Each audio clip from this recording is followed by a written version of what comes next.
আরে আমার বাবুরে বাবু এত কি মোবাইল লাগাইছে দেখাও বুঝতেছি না আমার বাড়িতে লোক ছিল তোমরা বাড়ি কেউ নোয়াখালী কোন জায়গায় বাবুরে বাবু এত কি কয় এত বাড়ি নোয়াখালী আপনারা যত আইটেমের জুস খাইবেন এই নাজিরা বাজারের মোড়ে আসবেন। এই যে আমাদের এই ভাই হইল কারিগর, ঠিক আছে, 24 ঘন্টা পাইবেন।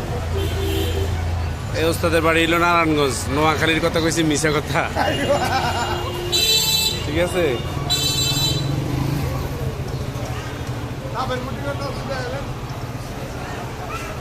হ্যাঁ, ডাবের ফুটিং আছে এটা তো একদম আর ডাবের ফুটিং আছে, যত আইটেমের জুস আছে এই নাজিরা বাজার মোড়ে বোকারিতে আসলে পাইবেন।